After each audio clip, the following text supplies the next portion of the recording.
G'day everybody, how are you going today? It is so very good to see you. I do hope you're well. Today, I want to talk about something that has absolutely never happened before in my 30 years of being a paid photographer. This is an absolute first. And you know by the title, it's all about this lens right here. And this is the 50mm 1.2.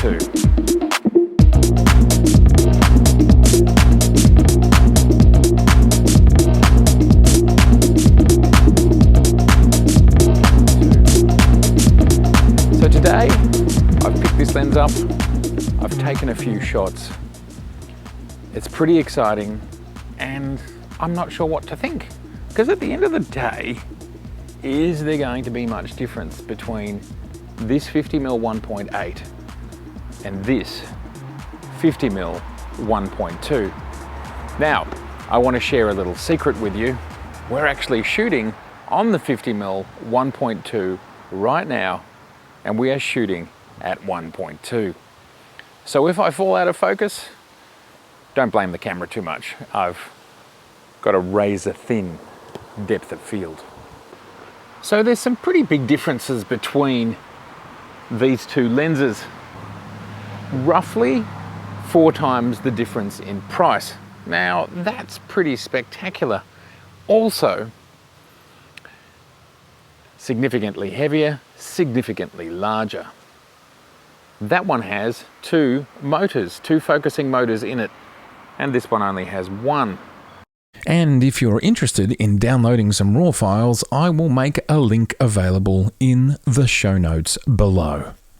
But that 1.2, that absolute gold standard of having an autofocus lens, which is that wide.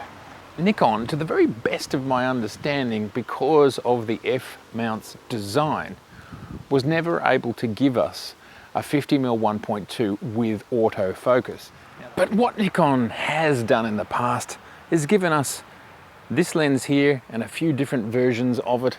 This is a 50mm 1.2, absolutely tiny, perhaps just 1.5 inches in size, but it is manual focus. And of course, well, optically, clearly not going to have much to do with what this lens is here. And here it is. This is the 50mm 1.2. So here they are, these two lenses. They're somehow related. They're both Nikons, they're both 50mm and they're both 1.2s, but clearly there is really not very much similar about these lenses. And cost difference, again, about, I think, 4 times more expensive. So this was a dream lens for me because it is an autofocus 50mm 1.2. And obviously it's Z mount, so we have high expectations that it is optically very, very good. That's our expectation. As you can see in this video up here, the 50mm 1.8 is already very, very good. Very, very good. So this thing has a lot to live up to. Now, I haven't downloaded the files or looked at them yet. We're going to do that together. We're going to do it live. And when I say live, I'm going to record it live, do it with you together, and we're going to see what they look like. Plus, there's a little bit of footage that I'm going to drop in as well.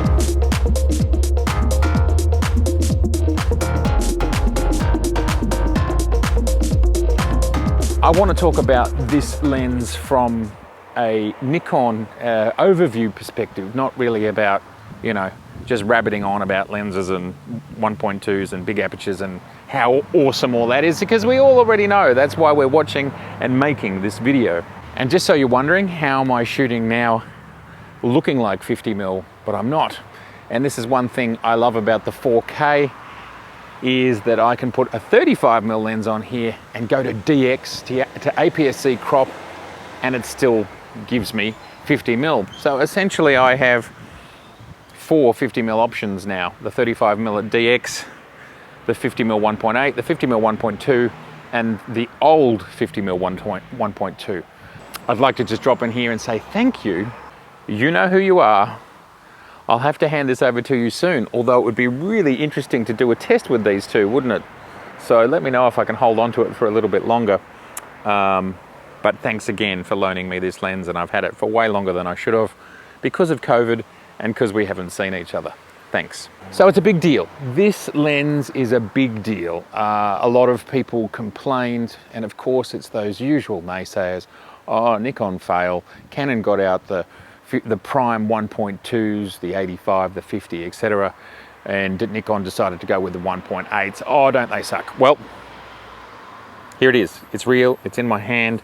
I'm a normal consumer. I bought it. I don't get any special treatment. And I'm expecting the 85mm probably in the next 6 months. And so two of the most important lenses in general, because everybody has their niche, but two of the most important lenses that says, wow, look at me, in the 50 and the 85, well, here's the first one of them.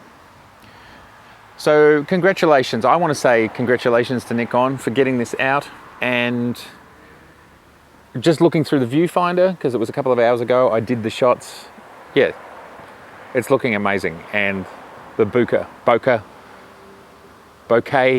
sorry if I'm getting that wrong. I don't say it often enough to remember it. I'll practice, I promise. Looking beautiful, sublime, gorgeous, soft, and I love shooting wide open. So what's going to be interesting to me, I love shooting wide open, I love shooting at night, and I love shooting in the rain. So I cannot wait to get this out at night in the rain and really push it and shoot with confidence at 1.2. Just can't wait. So I really look forward to sharing that with you. So this is not exactly an unboxing because it's already out of the box. We don't need to see an unboxing. You've seen the box, you've seen the lens. Let's have a look at some shots.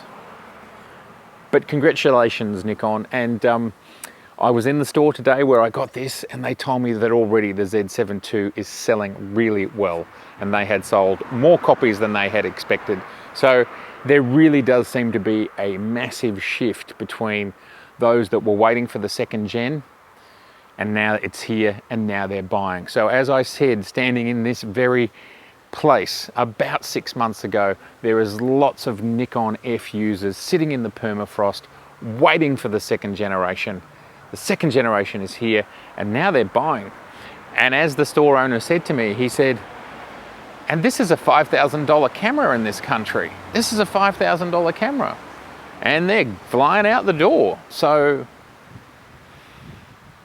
I think the permafrost is starting to melt in regards to the Nikon Z cameras, and we are going to see a very different sales figures moving into next year from this period here. I mean, just before we look at the shots, I just want to talk about the fact that in the last couple of months, we've had, since about July, August, we've had the 70-200 2.8, part of the Trinity, the 14-24 2.8, part of the Trinity, this lens here, some ridiculously and important and spectacular lenses coming out, as well as the teleconverters 1.4 and the 2 times.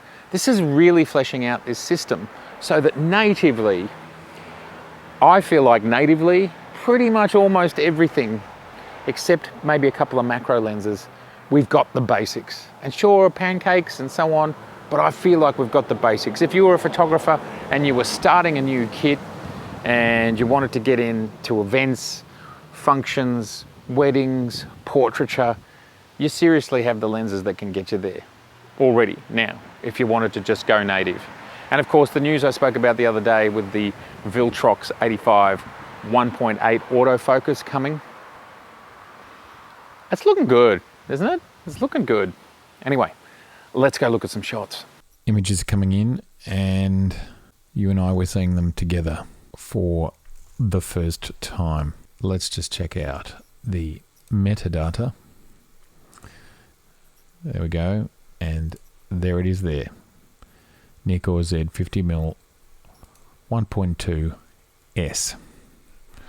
And let's move that out of the way. That's the import dialog. And well, here we are at 1/100th of a second, ISO 64. 1.2. This was just a very quick snapshot down a laneway. Yep, I really like that. It's just drawing. It's rendering at the same time as importing, so it's slow, but look at that. Wow, that's sharp. Okay, first time together, just to remind you, I have never seen these images, and here we are at 100%. Just wait for it to render.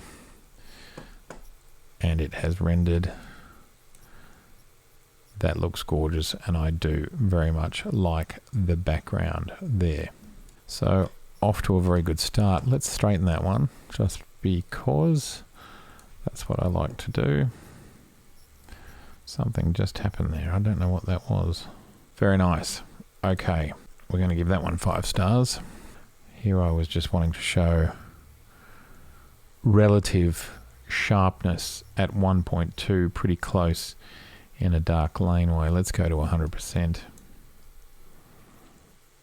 And that's looking pretty sharp to me. Let's just bring that up a little bit. Let it redraw. It has so we're on the edges of the frame here. Lovely, lovely detail and sharpness. Look at that brick there, rendered gorgeously. Now this falls out of focus over this side, but we can see that it's still pretty sharp up to it. Now this is the bottom right hand corner, interesting, and that looks very sharp. So corner to corner, as we would have expected, wide open, extraordinarily sharp. Let's keep moving. This is just showing the fall off. Well, actually this is worth looking at. We'll go to here, brighten it up a bit, and I think I need to put a little bit more magenta in there. That's way too much, something like that. Tiny bit of saturation because I'm shooting flat profile. That's not the edge of frame, but that is ridiculously sharp. Look at the detail right there, pointing. This is just ridiculous. Look at that. Can I go to 200%? That is an insane level of rendition. Now we're at 200%, so we are beyond pixel for pixel. And then I just love the softness. Look at that. That is buttery smooth. So give that 5 stars for now. This was a study in bounced light. I love this sort of thing, light and texture. We'll just bring it up a little bit. This is the new version of Capture One. My computer's pretty old, so when it comes to dealing with these larger files, it's pretty old. So let's see what happens when we try and straighten that. That's interesting. It doesn't look straight. What an interesting optical illusion. Like the shot though. Go a bit cooler. Bring up the shadows. And anyway, I like that as a study of texture and light and form. And this is just gorgeous, gorgeous rendition through here. And again, we're almost wide open, 1.3. Didn't even really know you could get 1.3, but here's this at 100%. And it's just looking great. All this detail, of course. This is falling out of focus.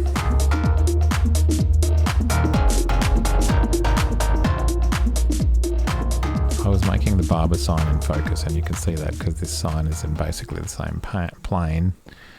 That is just gorgeous. I like that a lot. Let's do a bit of that.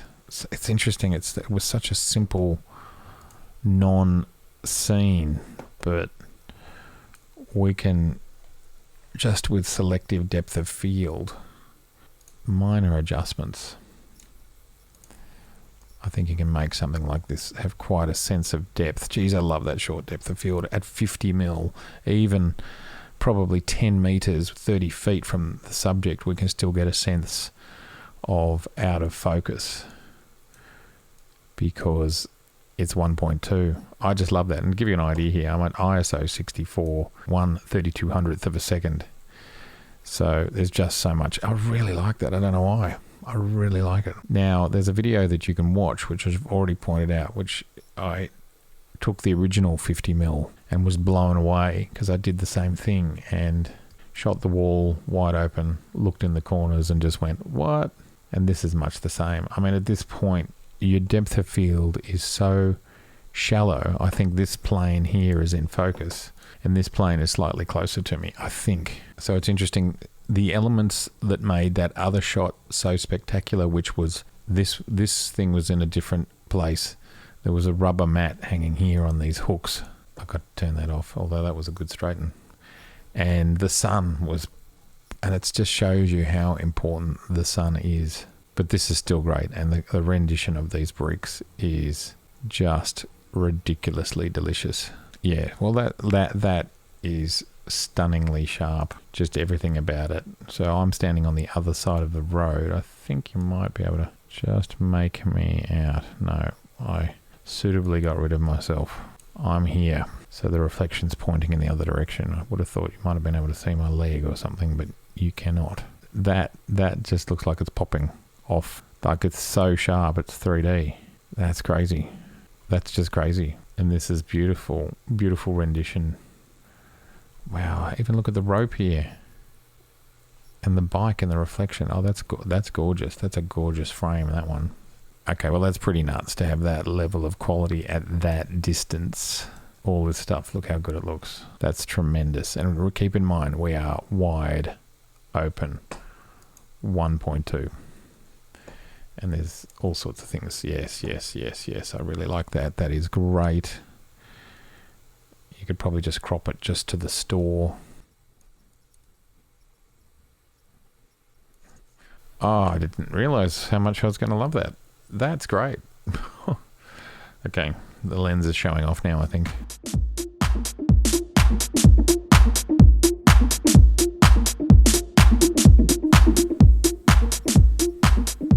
Yeah, well, this is just where I changed the depth of field, and in this shot I changed the focus point, and the focus point is now at the back on the trolley, and that thing looks ridiculously sharp. I think it's gonna, there we are at 100%, let it draw. Yeah, I mean, look at that. Let me just turn this down a bit. It's effectively sharpening, but that's just, honestly, that really feels like you're there. The level of rendition is blowing my mind. Don't need it, actually. This is just giving such rich color. Keep going. Oh, that's nice. I feel like I'm in Italy or Greece. The sun's bouncing around. It's very warm, and just the rendition. Oh, that is so cinematic. And look at the texture. So again, I'm at 1.4 actually. I didn't want to be. If we look down here, that's just an accident. That's at 200%. Now we're at 100%. Yeah, I'm very, very, very, very impressed. No, I don't think. I don't really think it needs it. No, I don't think it needs that either. This lens is like, oh yeah, it's done straight out of camera. Maybe just a bit of sharpening. I don't even know. I'm just blown away. Prefer that framing. Oh, I prefer that framing. Doesn't matter. But look at the background here. Like, this is perfectly sharp, and it's just this tiny thin plane. I love that shot.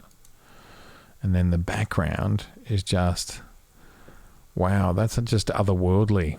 And this is why I was interested in this lens. So there we have it. Personally, I'm really excited by how all of that is looking. I think they look great. The video looks great. So I love it. And I really cannot wait to get it out there and to test it more. This was just walking around for about 20 minutes after I picked it up from the store. But for me, this is all about that short depth of field, that optical quality, and that capacity to shoot in low light, that capacity to paint with light and to paint with out of focus. This is perhaps something I've never really articulated, but I get a great deal of joy from painting with the out of focus background areas and telling a story which is more an impressionistic, more an abstracted story, because it's out of focus. And I actually like that. I like that it's not super sharp everywhere. That's really how I like to shoot. So I'm excited about this lens, and I know I've actually got a lot of lenses to review. So much has been happening in the last couple of months, plus business is getting busier, plus I have a family, plus it's all the end of year stuff. There's a lot going on. I'll try and keep up. I'm sorry it's not coming out all as fast as I would like it to. It's been so good to see you. And look, if you have any questions about this, please, I'd love to hear your questions. I'd love to know if you're thinking about this, or maybe the 85, or Maybe the 50 1.8 is good enough, or maybe the old 50 1.2 f-mount. These are all spectacular lenses that all have their unique use cases and will fit into people's use case, budget, and legacy. I'd love to hear your thoughts. Certainly, I've certainly hurt my credit card of late. It's in pain right now. I'll have to give it a little bit of a rest. In regards to the Z7 II, people have been saying, can't wait to see what you think about it. Well, I actually think I probably won't go the Z7 II because I have a Z7, we're shooting on it right now. I will probably wait for the Z8/Z9, and if I can get a loan camera from Nikon, that'll be great in regards to the Z7 II. I'll see how I go. I don't fit on their influencer or important person list, so I have to wait till those people get them, and then I get it after. So it could be more than a month before I get a Z7 II to loan for a week or two. Anyway, I'd love to hear how you are going with your Z7 IIs, because I've already heard about people getting them or about to get them. So please tell me your experiences, especially if you're new to the Z system. How does it feel? Let's say you've come from a D850 to a Z7 II. How does it feel? I'd love to know. All right, spectacular to see you. If this is your first time here, I'd love to see you again, so please subscribe. Please share, please like. And of course, if you'd like to watch some more, there is over 270 episodes just down there that you can watch right now. Exciting. Like, at the end of the day, this is a tool. The outcomes so far, I'm excited. All right, see ya. That is quite a difference between the old and the new, isn't it? Quite a difference.